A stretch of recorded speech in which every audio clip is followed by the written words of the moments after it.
প্রতিদিন সকালবেলা পাখির বাসা থেকে দেখবেন পাখিগুলো খালি পেটে বের হয়ে যায়। আপনাদের এই এলাকায় পাখির বাসা আছে? কি পাখির বাসা আছে? হ্যাঁ, সব পাখি আছে। তো সকালবেলা দেখবেন পাখির বাসা থেকে পাখিগুলো খালি পেটে বের হয়ে যায়। বিকেল বেলায় পাখিগুলোর ওদর ফুর্তি করে পেট ভর্তি করে আবার পাখির নিড়ে ফিরিয়ে দেয় কে? কারণ পাখিগুলো তাওয়াক্কুল করেছে কার উপর? পাখিগুলো তাওয়াক্কুল করে যদি পাখির নিড়েই বসে থাকতো, ওদের পেটে খাবার আসতো? কথা বলেন। বিশ্বনবী এটাই বললেন, তাকদু খিমাসান ওয়া তারুহু বিতানান। তোমরা যদি পাখির মতো তাওয়াক্কুল করো, মানে আল্লাহর উপর তাওয়াক্কুল করে জমিনে বের হয়ে যাও, তোমাদেরও রিজিকের দায়িত্ব নিয়ে নিবে কে? সকালবেলা প্রতিটা পাখি না খেয়ে বের হয়ে যায়। একটা পাখির পেটের ভেতরে কোনো দানা পানি নাই, কিন্তু আল্লাহর উপর তাওয়াক্কুল করে পাখিগুলো যখন বের হয়ে যায়, বিকেল বেলা পেট ভর্তি করে ওদর ভর্তি করে আবার পাখির নিরে পাখিগুলোরে ফিরিয়ে দেয় কে? পাখিগুলোকে আমাদের মতো খাবার জমা করে রাখতে পারে? আমরা তো 7 দিনের বাজার একবারে করে ফ্রিজে রাখি। পাখিদের ফ্রিজ আছে না? আছে। আমাদের অতিরিক্ত টাকা হলে আমরা ব্যাংকে ব্যালেন্স করে রাখতে পারি, অ্যাকাউন্ট করে রাখতে পারি। পাখিরাও তো অ্যাকাউন্ট করে রাখে না? না, প্রতিদিন না খেয়ে বের হয়। কালকে ওই পাখিটা কি খাবে, কোন জায়গা থেকে তার রিজিকের ব্যবস্থা হবে, আল্লাহ ছাড়া কেউ জানে। এটার নাম তাওয়াক্কুল। এটার নাম কি? আমাদের সাধ্যের, আমাদের ক্যাপাসিটি, আমাদের ক্যাপাবিলিটির সবটুকু করে আমরা তাওয়াক্কুল করি একজনের উপর। চিল্লায় বলেন তিনি কে? এজন্য ইসলাম আমাদেরকে শিখায়, সালাত যখন শেষ বের হয়ে যাও, কাজে নেমে পড়ো। কাজে কোনো লজ্জা নাই, পরিশ্রমে কোনো লজ্জা আছে? যিনি রিক্সা চালায় এতে তার কোনো লজ্জা আছে? দিনমজুর, কুলি, ঠেলা গাড়ি চালায়, ছোট্ট ব্যবসা করে, এতে কোনো লজ্জা আছে? লজ্জা নাই। খেয়াল রাখবেন, লজ্জা হচ্ছে অলসতায়। লজ্জা কিসে? বিষ্ণু ঈসা ইসলাম বলেছেন, মা আকালা আহাদুন তুআমান ক্বাত্তু খায়রুম মিন আইয়াকুলা মিন আমালি ইয়াদি। নিজ হাতে উপার্জিত খাবারের চেয়ে, অর্থের চেয়ে শ্রেষ্ঠ খাবার পৃথিবীর কোন মানুষ কোনদিন ভক্ষণ করে নাই। চিল্লায় কোন সুবহানাল্লাহ। শ্রেষ্ঠতম খাবার নিজ হাতে উপার্জিত খাবার। ঘাম ঝরিয়ে যে অর্থ উপার্জন করা হয়, যে ইনকাম করা হয়, এটা হালাল। আর হালাল খেয়ে দোয়া করলে কবুল করে কে? এজন্য খেটে খাওয়া মানুষ, শ্রমজীবী মানুষ আর মেহনতি মানুষদেরকে বিশ্বনবী খুব ভালোবাসতেন। তারা বিশ্বনবীর বন্ধু আর বিশ্বনবী ছিল তাদের বন্ধু। সুবহানাল্লাহ পড়েন। এত ভালোবাসতেন বিশ্বনবী খেটে খাওয়ার মেহনতি মানুষদেরকে। সব সময় বিষ্ণু ইসলাম তাদের জন্য দোয়া করতেন। এজন্য যারা খেটে খায় তারা কপালওয়ালা, তারা মুস্তাজাবুদ দাওয়া। তারা কি? মুস্তাজাবুদ দাওয়া মানে এমন ব্যক্তি যে ব্যক্তি দোয়া করতে দেরি হয় কিন্তু দোয়া কবুল হতে দেরি হয় না। আপনারা এখানে ব্যবসা করেন কে কে? দেখি তো, হাত তুলেন তো। ব্যবসা, মাশাআল্লাহ, অনেক ব্যবসায়ী আছে তো দেখি। আচ্ছা, হাত নামান। চাকরি করেন কে কে? চাকরি, চাকরিও তো অনেক করে দেখি। হাত নামান। প্রবাসী, ছুটিতে দেশে আসছেন? হুজুর আমি আছি। কই আপনি? দেখতে আসছেন? মাশাআল্লাহ। কোন দেশে থাকেন? সৌদি আরব। আলহামদুলিল্লাহ। সৌদিতে ভাল লাগে নাকি সৌদি স্বপ্নের দেশ, খাটতে খাটতে জীবন শেষ? ইনশাআল্লাহ। আচ্ছা, ইউনিভার্সিটির স্টুডেন্ট আছো কারা কারা দেখি? মাশাআল্লাহ, হাত নামাও। ক্লাস 5 থেকে ইন্টারমিডিয়েট পর্যন্ত পড়াশোনা করতেছো অথবা দাখিল আলিম পর্যন্ত, কারা কারা দেখি? মাশাআল্লাহ, হাত নামাও, হাত নামাও। একবারও যারা হাত তুলেন না এবার তারা হাত তুলেন। আন্নারা কি করেন? হ্যাঁ, বেকার।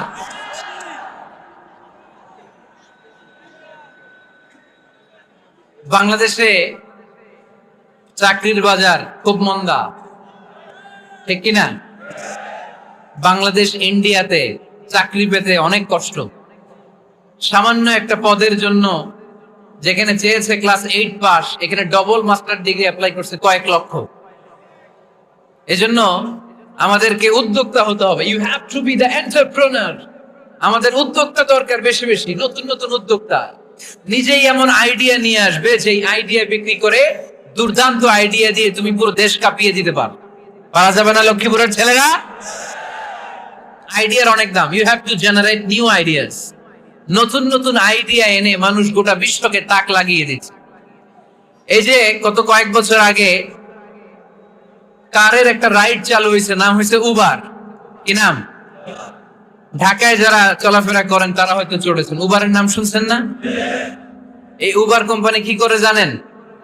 নিজেদের ব্যবসা নাই, পুঁজি নাই, পাত্তি নাই, অফিস নাই, কিচ্ছু নাই, কোটি কোটি টাকা হাতায় নিচ্ছে। Just idea, just they are generating new ideas. নতুন নতুন আইডিয়া দিয়ে গোটা বিশ্ব কাঁপিয়ে নিয়েছে একটা মোবাইল অ্যাপস এর মাধ্যমে। কিসের মাধ্যমে? Mobile apps. একটা কোম্পানি খুলেছে, গোটা বিশ্বের সব প্রাইভেট কারওয়ালারা ওইখানে রেজিস্ট্রেশন করে আপনি মোবাইলে কোথায় যাবেন, কোত্থেকে যাবেন লিখবেন, গাড়ি আপনার বাড়ির সামনে এসে হাজির। তার একটা পার্সেন্টেজ ওই উবার কোম্পানি পায়। ইউনাইটেড স্টেটস অফ আমেরিকার একটা স্টেট আছে সান ফ্রান্সিসকো, ওইখান থেকে শুরু করছে। 775টা সিটিতে ওদের অপারেশন আছে। বাংলাদেশে ঢাকাতেও আছে। আমি মালয়েশিয়াতে থাকি, ওখানেও আছে, ওখানেও আমরা চড়ি। প্রায় 63টা দেশে ওদের কাজ বাজ আছে। গত বছরে 2018 সালে ওদের প্রফিট ছিল, রেভিনিউ ছিল 11.27 billion US dollar, 11.27 US billion dollar. Just they are selling their ideas. নতুন নতুন আইডিয়া দিয়ে গোটা বিশ্ব কাঁপাচ্ছে। এই উবার যখন চালু হলো, আমি তখন মালয়েশিয়ায়, শুনলাম বাংলাদেশে নতুন আরেকটা বাইর হইছে, পাঠাও। কি নাম? এটা বোধহয় সারা বাংলাদেশ ব্যাপী হয় নাই, 3টা জায়গায়, সিলেটে, চট্টগ্রামে আর ঢাকায়। এরা আরো চালাক। বাংলাদেশের ছেলেপেলেদের মাথায় চিকন চিকন অনেক বুদ্ধি। এরা ভাবলো এই উবার দিয়ে আর আমরা কত আগাবো, আমাদের গাড়ি আরো ছোট করতে হবে। এরা মোটরসাইকেল রাইড দেওয়া শুরু করছে। জ্যামের শহর ঢাকা, চিপা চাপা দিয়া এরা আপনারা নিয়ে জায়গা মতো পৌঁছায় দেবে। তো এই যে উবারের পরে আমাদের ছেলেরা বানাইলো পাঠাও। এরপরে কত কিছু বানাচ্ছে ছেলেপেলেরা, আমি তো এগুলো দেখে অবাক। রকমারি.com নাম শুনছো? বিক্রয়.com নাম শুনছো? ঘরে বসে বসে কোটি কোটি টাকা হাতিয়ে নিচ্ছে তারা। Just they are selling their ideas. যেহেতু আমাদের চাকরি কম, ওই চাকরির বাজারে আমরা লাইন দিতে চাই না। আমাদের মেধাকে খাটিয়ে খাটিয়ে আমরা নতুন তরুণ উদ্যোক্তা বানাতে চাই। চিল্লায় বলো ঠিক না? উদ্যোক্তা যত বাড়বে ততই দেশের কল্যাণ হবে। মানুষ তাদের আইডিয়াকে কাজে লাগিয়ে গোটা বিশ্বকে তাক লাগিয়ে দিচ্ছে। আমরা আমাদের সমতল ভূমিতে চাষ করতে চাই না। মালয়েশিয়াতে একটা এলাকা আছে ক্যামেরুন হাইল্যান্ড, ওরা পাহাড়ের মধ্যে চাষাবাদ করে গোটা মালয়েশিয়ার খাদ্যদ্রব্যের অভাবকে মুক্ত করে দিয়েছে। পাহাড়ের মধ্যে ওখানে ফুলের বাগান। ক্যামেরুন হাইল্যান্ড প্রায় 6000 ফিট উঁচু, প্রচন্ড ঠান্ডা। এই ঠান্ডা পাহাড়ে হিল ট্রাক্স এরিয়াতে মালয়েশিয়ার এই ক্যামেরুন হাইল্যান্ডে ওখানে আছে ফুলের বাগান, আছে ফলের বাগান, আছে চায়ের বাগান। ওখানে মধুর চাষ হয়, ওখানে শাকসবজি চাষ হয়, ওখানে অনেক কিছু চাষাবাদ হয়। ওই ফলমূল শাকসবজি দিয়ে গোটা মালয়েশিয়ার 14টা স্টেটে যত শাক সবজি ফলমূল লাগবে ওরা আঞ্জাম দেয়। আর আমরা আমাদের সমতল ভূমিতে চাষ করতে চাই না। আমরা চাষাবাদকে খুব লজ্জা মনে করি। এটা ভুল আইডিয়া। আমাদের যে এলাকা যে জিনিসের জন্য বিখ্যাত ওইটাকে আমাদের ব্র্যান্ডিং করতে হবে। লক্ষ্মীপুর কিসের জন্য বিখ্যাত? নারিকেল সুপারি। নারিকেল সুপারি যে পৃথিবীর কত মানুষ, ইন্দোনেশিয়ান লোকেরা মুড়ির মতো খায় নারিকেল আর সুপারি। তো এইটারে আমাদের ব্র্যান্ডিং করতে হবে। যেই দেশে যেটা আছে, যে এলাকা যেই পণ্যের জন্য বিখ্যাত ওইটা আমাদের ব্র্যান্ডিং করতে হবে। আমাদের আদমজির জুট মিল বন্ধ না? ভাওয়ানি জুট মিল বন্ধ। আমাদের পাট শিল্পকে ধ্বংস করে দিয়ে ইন্ডিয়া এখন ওই কটনের পাঞ্জাবি বানায়, জুট কটনের পাঞ্জাবি। আছে না নাই? পুরা বাংলাদেশের মার্কেট এই জুট কটনের পাঞ্জাবি দিয়ে সয়লাভ। আমাদের বাংলাদেশের পাট দিয়ে যদি আমরা মিহি পাঞ্জাবি বানাতে পারতাম, গোটা বিশ্ব বাজারকে আমরা দখল করে নিতে পারতাম। ঠিক কিনা? এজন্য আমাদেরকে নতুন নতুন আইডিয়া জেনারেট করতে হবে। চাকরির পিছনে বসে থাকলে চলবে না।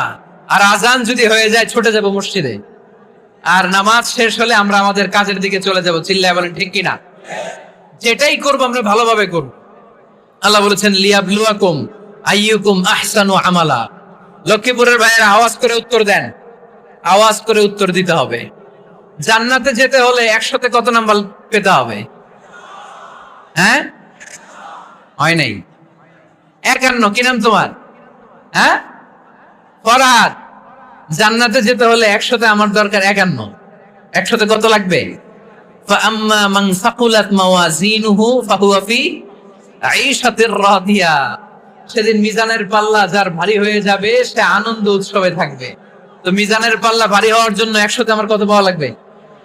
কত পাওয়া লাগবে?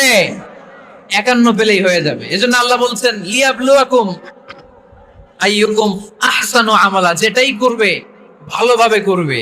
আল্লাহ এটা পরীক্ষা করতে চান যে আমরা ভালোভাবে কে কতটুকু আমল করেছি। যারা আরবি বোঝেন আলেম ওলামা আপনারা জানেন এখানে আল্লাহ বলেননি লিয়াবলুয়াকুম আইয়ুকুম আকসারু আমালা। আল্লাহ এটা দেখতে চান যে তোমাদের মধ্যে থেকে কে বেশি আমল করে। এটা বলছে আল্লাহ? বলে নাই। আল্লাহ বলেছে লিয়াবলুয়াকুম আইয়ুকুম আহসানু আমালা, যে ভালো করে করে। এজন্য আমরা যাই করি না কেন কি করে করব? আওয়াজ করে বলতে হবে। কেমন করে করব? যে কোনো কাজ করো না ভাই, যে কোনো কাজ করো তা যেন হয় সবার চেয়ে সবচেয়ে সুন্দর। পড়েন, যে কোনো কাজ করো না ভাই, যে কোনো কাজ করো তা যেন হয় সবার চেয়ে সবচেয়ে সুন্দর। পড়েন, যে কোনো কাজ করো না ভাই, যে কোনো কাজ করো তা যেন হয় সবার চেয়ে সবচেয়ে সুন্দর। হোক না সেটা পড়া লেখা, রঙের ভাষায় ছবি আঁকা। পড়েন, হোক না সেটা পড়া লেখা, রঙের ভাষায় ছবি আঁকা। হোক না সেটা সামান্য কাজ কিংবা মহত্তর, তা যেন হয় সবার চেয়ে সবচেয়ে সুন্দর। যে কোনো কাজ করো না ভাই, যে কোনো কাজ করো তা যেন হয় সবার চেয়ে সবচেয়ে সুন্দর। চিৎকার করে বলেন ঠিক কিনা? আমরা যেটাই করি না কেন এটা ভালো করে করার দরকার আছে না নাই? এজন্য কাজে আর শ্রমে কোনো লজ্জা নাই। লজ্জা হচ্ছে অলসতায়। লজ্জা কিসে? অলসতায়। বিষ্ণু ইসা ইসলামের কাছে এক সাহাবী এসে বলল, ইয়া রাসূলুল্লাহ আ'তিনি শাইআন, আপনি আমাকে কিছু দান করেন, আমার কিছুই নাই। বিষ্ণু বললেন, তোমার কিছু নাই? সাহাবী বললেন, ইয়া রাসূলুল্লাহ ঘরে আমার শুধু 2টি জিনিস আছে। কয়টা? চিল্লায় বলেন কয়টা? এক হচ্ছে একটা জামা, 2 হচ্ছে পানি খাওয়ার একটা জগ। বিষ্ণু বললেন, এই 2টাই নিয়ে আস। বিশ্বনবীর কথা শুনে ওই সাহাবী ঘর থেকে জামা নিয়ে আসলেন, পানি খাওয়ার জগ নিয়ে আসলেন। বিশ্বনবী সাল্লাল্লাহু আলাইহি ওয়াসাল্লাম ওনার মোবারক হাত দিয়ে এক হাতে জামা ধরে আরেক হাতে পানির জগটা ধরে সাহাবীদের দিকে উদ্দেশ্য করে বললেন, মাইয়াশতারি হাদাইন, এই 2টা জিনিস কেনার মতো কে কে আছে দেখি? কয়েকজন হাত তুললো। বিশ্বনবী বললেন, কত দিয়ে কিনবা? এক সাহাবী বলে, ইন্নী আশতারিহিমা বিদিরহাম, ও নবী যদিও এগুলো আমার দরকার নাই, কিন্তু আপনি যেহেতু নিলামে ডাক তুলেছেন, ইয়া রাসূলুল্লাহ ইয়া হাবিবাল্লাহ, আপনার সম্মানে আমি 1 দিরহাম দিয়ে 2টা জিনিস কিনে নেব। 1 দিরহাম, একটা জামা, একটা পানি খাওয়ার জগ, দাম কত? 1 দিরহাম। বিশ্বনবী বললেন, না না, 1 দিরহাম তো অনেক কম হয়ে যায়। মাইয়াজিদু আলা যালিক, এর চেয়ে বেশি দামে কে কিনবা? আরেক সাহাবী হাত তুলে বলতে লাগলি, ইয়া রাসূলুল্লাহ ইয়া হাবিবাল্লাহ ওয়া ইন্নী আশতারিহিমা বিদিরহামাইন, আমি এই জামাটার পানি খাওয়ার জগটা 1 দিরহাম নয় 2 দিরহামের বিনিময়ে কিনতে চাই। বিষ্ণু ইসা ইসলাম ওই সাহাবাকে দিয়ে দিলেন। দিয়ে 2 দিরহাম নিয়ে যে লোকটা ভিক্ষা করতে এসেছিল তার হাতে 2 দিরহাম দিয়ে বললেন, যাও 1 দিরহাম দিয়ে ঘরে খাবার কিনে দিয়ে আসো, আরেক দিরহাম দিয়ে একটা কুঠার কিনে নিয়ে আসো। শুনতেছেন? কি কিনে নিয়ে আসো? কুঠার দিয়ে কি করে? গাছ কাটে। ওই সাহাবী কুঠার কিনে নিয়ে আসার পরে বিশ্বনবী নিজ হাতে কুঠারের মধ্যে একটা কাঠের হাতল লাগাই দিলেন। আল্লাহু আকবার। হাতল ছাড়া কুঠার ইউজ করা যাবে?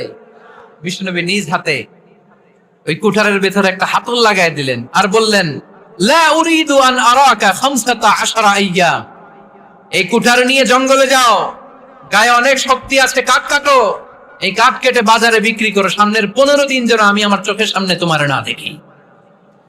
বিশ্বনবীর পরামর্শ অনুযায়ী কুঠার নিয়ে ওই সাহাবী জঙ্গলে চলে গেলেন। কাঠ কেটে বাজারে বিক্রি করতে করতে 15 দিন পরে 10 দিরহাম নিয়ে বিশ্বনবীর দরবারে হাজির হয়ে গেলেন। 10 দিরহাম নিয়ে বিশ্বনবীর কাছে হাজির হয়ে গেলেন। সাহাবী এসে বলল, ইয়া রাসূলুল্লাহ, এখন আর আমার ভিক্ষা করা লাগে না, আমার গায়ে অনেক শক্তি আল্লাহ দিয়েছে, আই এম ভেরি এনার্জেটিক। আপনার দেয়া বরকতের কুঠার দিয়ে আমি কাঠ কেটে কেটে স্বাবলম্বী হতে শুরু করেছি। সুবহানাল্লাহ পড়েন। আমি এখন 10 দিরহামের মালিক। বিষ্ণুই বললেন, লা আইয়াহতাতিবা আহাদুকুম হুসমাতান আলা যাহরিহি খায়রুম মিন আইয়াসআলা শাইআন ফায়ু'তিয়াহু আও ইয়ামনাহু। যাদের গায়ে শক্তি আছে তারা ভিক্ষা না করে কাঠ কেটে পিঠে সেই বোঝা নিয়ে বাজারে বিক্রি করা অনেক ভালো। কারণ কারো কাছে যদি তুমি হাত পাতো, সে দিতেও পারে, নাও দিতে পারে। আর কষ্ট করলে কষ্ট কোনোদিন বৃথা যায় না। চিল্লায় বলেন ঠিক কিনা?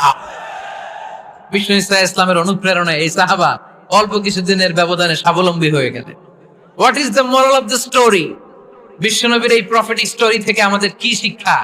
লেসন নাম্বার 1, বিশ্বনবী চাইলেই ওই 2 দিরহাম দিয়ে বলতে পারতো, যাও খাবার দাবার কিনে ফ্যামিলিতে দিয়ে আসো। সে ওই 2 দিরহাম নিয়ে খাবার দাবার কিনে ফ্যামিলিকে খাইয়ে রাত্রে আবার ভিক্ষায় নামতো। কথা কন, রাত্রে কি করতো? ভিক্ষায় নামতো। বিষ্ণু ইসা ইসলাম তাকে কাজ করে খাওয়ার জন্য উৎসাহ দিলেন। পাশাপাশি বিষ্ণু ইসা ইসলাম পার্মানেন্ট সলিউশন দিলেন। এজন্য পার্মানেন্ট সলিউশনের ব্যবস্থা করতে হবে। অনেকে আমরা যাকাত দেই, যাকাতের শাড়ি দেই, যাকাতের লুঙ্গি দেই, আছে না নাই? লক্ষ্মীপুরে এরকম দেয় নাকি? কি দেয়? হ্যাঁ, গাড়ি গাড়ি দেয়, শাড়ি না। যাকাতের শাড়ি, যাকাতের লুঙ্গি বলতে কোনো কথা ইসলামে নাই। এগুলো খুব কম দামি শাড়ি, যাদেরকে এগুলো দেয়া হয় তাদেরকে অপমান করা হয়, ঠিক কিনা? আল্লাহ বলেছেন, ওয়ালাকাদ কাররামনা বানি আদম, I have dignified the status of the sons of Adam. আমি আদমের সব সন্তানদেরকে সম্মানিত করেছি। সুবহানাল্লাহ পড়েন। আপনাদের চেয়ে সম্মানিত কেউ আছে? মানুষের চেয়ে সম্মানিত গোটা বিশ্বে আর কোনো মাখলুকাত আছে? নাই।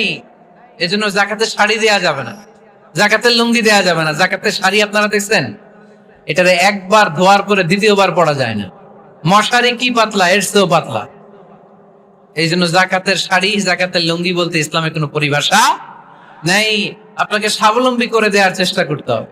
যারা লক্ষ্মীপুর জেলায় বিজনেস ম্যাগনেট আছেন, তারা একসাথে হয়ে একটা স্ট্রং যাকাত ম্যানেজমেন্ট প্ল্যাটফর্ম করতে পারে, যেখান থেকে আপনারা বিভিন্ন থানায়, বিভিন্ন গ্রামে বাছাই করে করে কিছু ভাইদেরকে যাকাত দিতে পারেন স্বাবলম্বী করার উদ্দেশ্যে।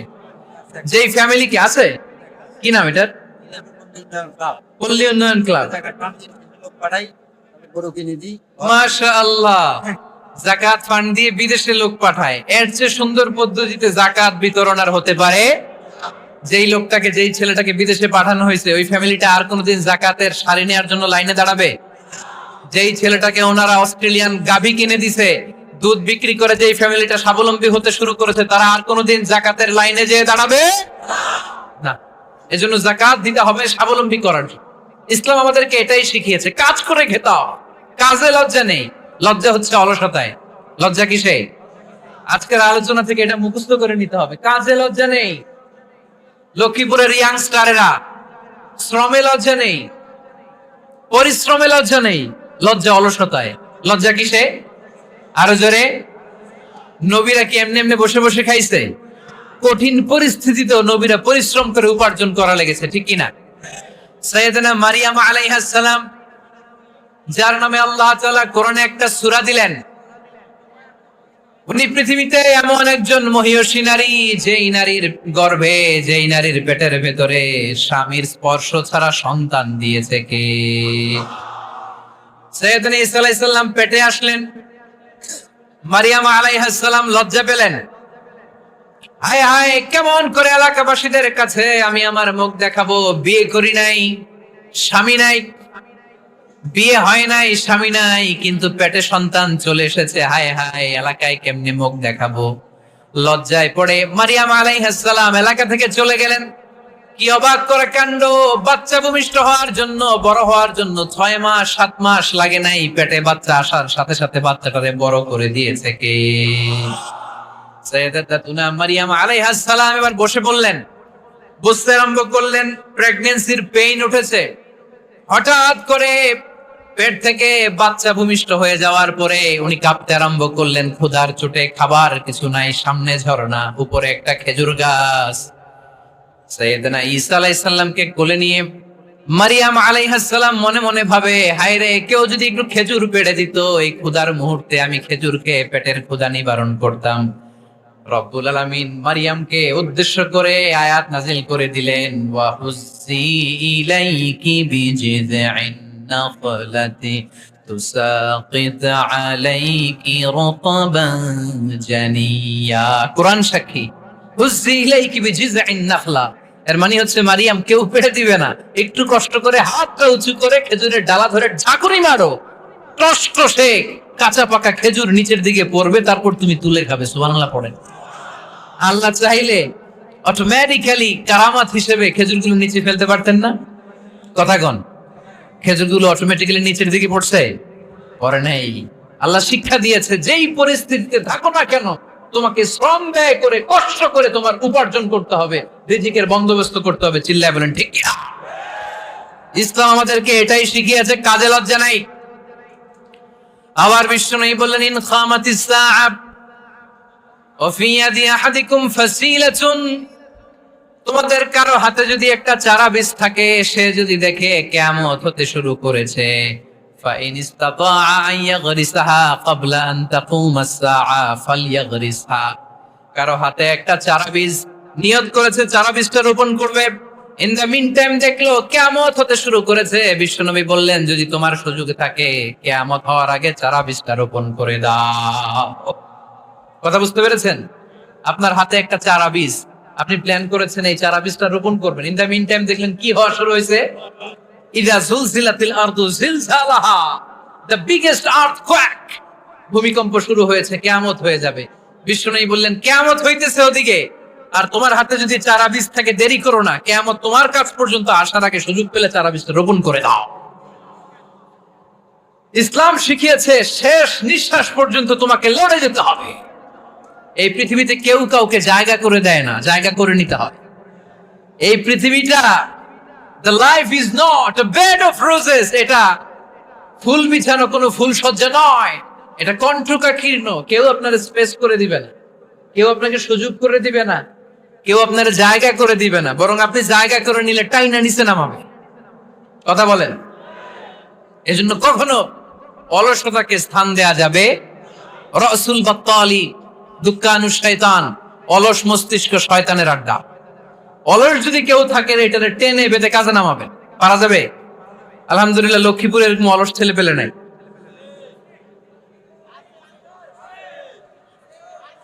আছে? আমরা আজকে অলসতাকে নো বলে যাবো এই মাহফিল থেকে। অলসতাকে আমরা কি বলবো? আওয়াজ করে বলতে হবে, অলসতাকে কি বলবো আমরা? আবু বকর অনেক বড় ব্যবসায়ী ছিলেন, ওনার নিজ টাকা দিয়ে হাবাসা থেকে আসা সাইয়েদনা বেলালকে তিনি 20,000 স্বর্ণ মুদ্রা দিয়ে উমাইয়া ইবনে খালাফের কবল থেকে তিনি মুক্ত করেছেন। সাইয়েদনা উসমান যুন্নুরাইন বড় ব্যবসায়ী ছিলেন, নিজের টাকা দিয়ে মদিনার মুসলমানেরা পানি খেতে পারে না, বিইরে রুমা নামে একটা কুয়া ছিল, এই কুয়ার মালিক ছিল ইহুদি। মুসলমানেরা পানি খেতে গেলে এসে বকা দিত, পানি খেতে দিত না। বিশ্বনবী বললেন, আমার সাহাবীদের মধ্যে এমন কি কেউ নাই নিজের অর্থায়নে বিইরে রুমা কিনে মুসলমানদেরকে দিয়ে দিবে? সাইয়েদনা উসমান যুন্নুরাইন বলল, ইয়া রাসূলুল্লাহ, আপনার খেদমতে আমি হাজির। মুহূর্তের মধ্যে সাইয়েদনা উসমান যুন্নুরাইন নিজের অর্থায়নে বিইরে রুমাটা কিনে মুসলমানদের জন্য সদকা করে দিয়েছে। তো ব্যবসা না করলে, কর্মঠ না হলে, উপার্জন না হলে সদকা করা যাবে? চিল্লায় বলেন, করা যাবে? সুনানে তিরমিজির বর্ণনা, বিষ্ণু ঈসা ইসলাম মক্কা থেকে যত সাহাবারা হিজরত করে মদিনায় এসেছে, মদিনাতে কোন না কোন সাহাবার সাথে বিশ্বনবী ভ্রাতৃত্বের বন্ধনে আবদ্ধ করে দিয়েছে। সুবহানাল্লাহ পড়েন। এজন্য মক্কা থেকে যারা এসেছে এদেরকে বলে মুহাজির, এদেরকে কি বলে? আর মদিনায় যারা ছিল এদেরকে বলে আনসার, এদেরকে কি বলে? আওয়াজ করে উত্তর দিবেন। মক্কা থেকে যারা এসেছে তাদের নাম, আর যারা মদিনার সাহাবী তাদের নাম আনসার। আজকে এই মাহফিলে লক্ষ্মীপুর এর বাইরে থেকে কারা কারা আসছেন দেখি?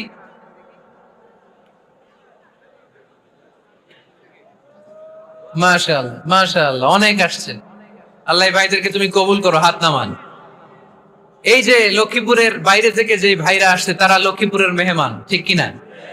মক্কা থেকে হিজরত করে যে সমস্ত সাহাবারা এসেছিল তারা ছিল মদিনার মেহমান।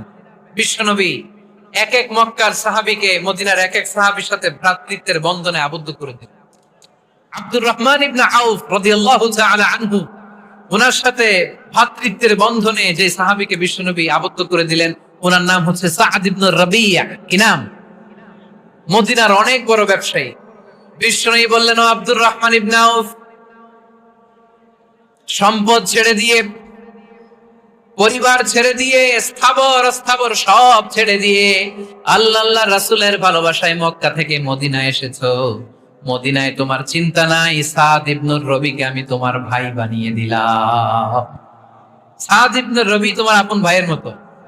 সাদ ইবনে রবি বলল, আব্দুর রহমান, জীবনে তোমারে কোনোদিন দেখি নাই, তোমারে আমি চিনি না, তোমার নাম শুনি নাই, কিন্তু বিশ্বনবী তো তোমার দায়িত্ব আমাকে দিয়েছে। আমার যে বড় ধনী, এই মদিনার মধ্যে দ্বিতীয় কেউ নাই। আজ থেকে তুমি আমার ভাই, আজ থেকে তুমি আমার কি? আল্লাহ আমাকে যত সম্পত্তি দান করেছে তার অর্ধেক সম্পত্তি আমি তোমার নামে দিয়ে দিলাম। ও আব্দুর রহমান ইবনে আউফ, শুধু তাই নয়, রব্বুল আলামিন আমাকে দুইজন স্ত্রী দিয়েছে। কয়জন? তুমি দেখো আমার কোন স্ত্রীকে তোমার বেশি ভালো লাগে, যার নাম তুমি বলবে সাথে সাথে আমি তারে তালাক দিয়ে দিব। তার ইদ্দত পালন শেষে তুমি তাকে বিয়ে করে তোমার সাথে নিয়ে যাবা। সুবহানাল্লাহ পড়েন। কারণ বিশ্বনবী তোমার দায়িত্ব আমার কাছে দিয়েছে, তুমি আমার ভাই। আমি মদিনার সবচেয়ে বড় ধনী, আমার অর্ধেক সম্পদ আমি তোমারে দিয়ে দিব। আমার দুই স্ত্রীর এক স্ত্রীকে তোমারে দিয়ে দিব। সাইয়েদনা আব্দুর রহমান ইবনে আউফ এই কথা শুনে অবাক হলেন। অবাক হয়ে উনিও এক অবাক কথা বললেন। উনি বললেন, লা হাজাতা লি ফি ইয়া আখি, ও আমার প্রাণের ভাই, তোমার কথা শুনে আমার হৃদয়টা ভরে গিয়েছে, কিন্তু তোমার সম্পদেরও দরকার আমার নাই, তোমার স্ত্রীরও দরকার আমার নাই। বারাকাল্লাহু ফি মালিক ওয়া লি আহলিক, আল্লাহ তোমার মালেও বরকত দেখ, তোমার সম্পদেও বরকত দেখ। তুমি শুধু একটু কষ্ট করবা। কি কষ্ট? দুল্লানি আলা সুক, show me the way to the market. তুমি মদিনায় কোনো মার্কেট আছে কিনা, শপিং মল আছে কিনা, ব্যবসা প্রতিষ্ঠান আছে কিনা আমারে দেখায় দাও। সুবহানাল্লাহ পড়ো। আমরা হইলে কি করতাম? লক্ষ্মীপুরে যারা আসছে এদের একজন যদি বলা হয়, ভাই আপনি এখন থেকে লক্ষ্মীপুরের ভাই, আমার অর্ধেক সম্পদ আপনারা দিয়ে দিব, কি করবে? পায়ের উপর পা তুলে খাবে আর বলবে, কি আনন্দ আকাশে বাতাসে, ঠিক কিনা? এরপর যদি বলি, ভাই আমার দুই বউ, যেটারে সুন্দর লাগে বলেন তালাক দিয়ে দেই, নিয়ে যান, কি বলবে? কি আনন্দ আকাশে বাতাস। আল্লাহ রাসূলের সাহাবী আব্দুর রহমান ইবনে আউফ বললেন, লা হাজাতা লি ফি, আমার দরকার নেই। দুল্লানি আলা সুক, just show me the way to market. এখানে মার্কেট কই আছে দেখায় দাও। অবাক হয়ে গেলেন সাদ বিন রবি, বললেন, ও আব্দুর রহমান ইবনে আউফ, ঠিক আছে, তুমি যদি নিতে না চাও তোমারে আমি জোর জবরদস্তি করব না। শুনে রাখো, মদিনাতে ইহুদিদের কয়নুকার একটা বাজার আছে। এই কথা বলার সাথে সাথে আব্দুর রহমান ইবনে আউফ চলে গেলেন। এর পরের দিন অল্প কিছু পনির আর ঘি দিয়ে ব্যবসা শুরু করলেন। পনির আর ঘিয়ের ব্যবসা করতে করতে করতে করতে ব্যবসায় তিনি এত লাভ করলেন, উনি বললেন, আমি যদি কখনো মদিনার বালুর মধ্যে হাত দিতাম, ওই বালুটারও সোনা বানায় দিত কে? দুল্লানি আলা সুক। লক্ষ্মীপুরের কর্মঠ যুবক ভাইরা, এ আব্দুর রহমান ইবনে আউফ আমাদের প্রেরণা। উনি অন্যের ঘাড়ে পাড়া দিয়ে খেতে চায় নাই, আরেকজনের উপর ডিপেন্ডেন্ট বা নির্ভরশীল হতে চায় নাই। তিনি স্বাবলম্বী হওয়ার শিক্ষা, লেসন কিয়ামত পর্যন্ত গোটা বিশ্বের যুবকদের জন্য রেখে গিয়েছে। চিল্লায় বলো ঠিক কিনা? দুল্লানি আলা সুক, show me the way to market. Market কোথায় দেখাও। পনির আর ঘি নিয়ে ব্যবসা করতে করতে কয়েক মাসের ব্যবধানে ইতিহাস সাক্ষী সাইয়েদনা আব্দুর রহমান ইবনে আউফ মদিনার বিশাল বড় বিজনেস ম্যাগনেটে পরিণত হয়ে গেলেন। চিল্লায় পড়েন আল্লাহু আকবার। এজন্য ব্যবসার ভিতরে বরকত ঢুকিয়ে দিয়েছে কে? বিষ্ণুই বললেন, আত-তাজিরা সাদুকাল আমিন মা'আন নাবিয়্যিন ওয়াস সিদ্দীকিন ওয়াশ শুহাদা'i ওয়াস সালিহিন। আমানতদার ব্যবসায়ী, তারা সাধারণ কোনো মানুষ নয়, কিয়ামতের দিন নবীদের সাথে হাসর হয়ে যাবে। আপনারা যারা ব্যবসা করেন, এটা সাধারণ বিষয় নয়। বিষ্ণু ইসলাম নিজেও ব্যবসায়ী ছিলেন। ওনার জীবনের প্রথমে তিনি খাদিজা রাদিয়াল্লাহু তাআলা আনহার ব্যবসার স্টাফ হয়ে কাজ শুরু করেছেন, এরপর নিজে ব্যবসা শুরু করেছেন। এরপরে খাদিজাতুল কুবরা রাদিয়াল্লাহু তাআলা আনহা সব সম্পত্তি বিয়ের পরে বিশ্বনবীর পায়ের সামনে ঢেলে দিয়েছে। বললেন, ইয়া রাসূলুল্লাহ, এই সম্পদ আমি আপনাকে দিয়ে দিলাম, আপনি ইচ্ছা মতো দিনের প্রয়োজনে খরচ করেন। সুবহানাল্লাহ পড়েন। এজন্য বিষ্ণু ঈসা ইসলাম আমাদের জন্য উপমা, আব্দুর রহমান ইবনে আউফ আমাদের জন্য উপমা। যারা ব্যবসা করেন তারা বিষ্ণু ঈসা ইসলামের সুন্নাহ পালন করছেন। আর তাজের as-সাদুক আল-আমিন, বিষ্ণুই বললেন সত্যবাদী আমানতদার ব্যবসায়ী, যে ব্যবসা করতে যে মিথ্যা কথা বলে না। অনেক ব্যবসায়ীরা আছে পণ্য চালানোর জন্য মিথ্যা কথা বলে আর কসম কাটে, আছে না নাই? আহা, এমনটা করা যাবে? সকালবেলা স্ত্রীরে বলে, এই গরুগুলা বিক্রি করবো, তুই একটা দাম কত কমো? স্ত্রীরে শিখাই দিচ্ছে এই গরুর দাম তুই 40,000। তো বউ বলে ঠিক আছে, দাম কইলাম 40,000। তো এরপরে বাজারে যখন গরু বিক্রি করতে যায়, একজন যখন বলে যে ভাই এটা 30,000 টাকা দিয়ে কিনবো, কয় ভাই আল্লাহর কসম সকালে একজন 40,000 দাম কইছে, আমি দেই নাই। আছে না নাই? কৌশল করে। বউরে শিখাইছে সকালে, কই তুই দাম কো 40,000। তো বাজারে যে সকালে একজন দাম করছে, দাম করে কইছে 40,000 দেই নাই, আপনারা 30,000 কেমনে দেই? এরকম ডাকাইতে আছে না নাই? আলহামদুলিল্লাহ লক্ষ্মীপুরে এরকম লোকজন নাই। আরে নাই, আমি কই নাই, এরা কই আছে। লক্ষ্মীপুরের মানুষ খুব ধার্মিক, আমি জানি। লক্ষ্মীপুর, নোয়াখালী, ফেনী এই বেল্টের লোকজন খুব আল্লাহওয়ালা। এদের মধ্যে আল্লাহওয়ালার সংখ্যা বেশি, এখানে আলেম ওলামা বেশি, এখানে মসজিদ মাদ্রাসা বেশি। এই জন্য এই জেলাগুলোতে আল্লাহর রহমতও বেশি। আল্লাহ তুমি এই জেলার ছেলেবেলাদেরকে, এই জেলার লোকদেরকে তুমি কবুল করো, মা বোনদেরকে তুমি কবুল করো। সম্মানিত ভাইয়েরা, এজন্য আজকের মাহফিল থেকে আমরা যেটা শিখলাম সেটা হচ্ছে পরিশ্রমে কোনো লজ্জা আছে? আমরা কাজ করে খাবো, ঠিক কিনা? Never under estimate any job. যুবক ভাইয়েরা, লক্ষ্মীপুরের যুবক ছেলেরা শুনতেছ? এরকম আওয়াজ করতে হবে, কান খাড়া করে শোনো। Never under estimate any job. কোন চাকরিকে ছোট করে দেখা যাবে, whether it's small or big, you don't care. এটাতে কেয়ার করা যাবে না। ছোট্ট চাকরি পাইলেই ঢুকে যাবা, বড় অফার আসলে পরে ঢুকবা। এটা ছোট কাজ, এটা হোটেলের ওয়েটার, এটা ছোট্ট স্টাফ, এটা কেরানি না। কাজ কাজই, কাজের মধ্যে কোনো ছোট বড় নাই। খেটে খাওয়া মানুষকে বিশ্বনবী অনেক সম্মান করতেন। বিষ্ণু ঈসা ইসলাম খেটে খাওয়া মানুষদেরকে এত ভালোবাসতেন, বিদায় হজের মতো এত গুরুত্বপূর্ণ ভাষণও এই মেহনতি মানুষদের কথা বাদ যায়নি। সুবহানাল্লাহ পড়বেন না? দিনটা ছিল জুমাবার। বিষ্ণু ঈসা ইসলাম আরাফাতের ময়দানে দাঁড়িয়ে ঐতিহাসিক একটা ভাষণ দিলেন। এই ভাষণের নাম হলো বিদায় হজের ভাষণ। এই বিদায় হজের ভাষণেও খেটে খাওয়া মানুষের কথা বিশ্বনবী বাদ দেয় না। বিশ্বনবী বলেছেন, আরিক্কাকুম, খবরদার, অধীনস্থ কর্মচারীদের সাথে খারাপ আচরণ করো না। আতঈমুহুম মিম্মা তাকুলুন ওয়াকসুহুম মিম্মা তালবিসুন। খবরদার, মনে রেখো, তোমরা যা খাবে তোমাদের অধীনস্থ কর্মচারীদেরও তা খাওয়াবে, তোমরা যা পড়বে তাদেরও তা পড়াবে। বিশ্বনবী শেষ নিঃশ্বাস ত্যাগ করে যাওয়ার আগে যেই কয়েকটা কথা বলেছিলেন তার মধ্যে মেহনতি মানুষদের জন্য কথা আছে না রাই? বিষ্ণু ঈসা ইসলাম যখন শেষ নিঃশ্বাস ত্যাগ করবেন, তিনি বলেছিলেন, আসসালাত আসসালাত, উম্মতেরা নামাজ নামাজ, নামাজ ছেড়ে দিও না, নামাজ তরক করো না, নামাজ কাজা করো না। আর বলেছিলেন, ওমা মালাকাত আইমানুকুম, অধীনস্থ কর্মচারীদের সাথে খবরদার খারাপ আচরণ করো না।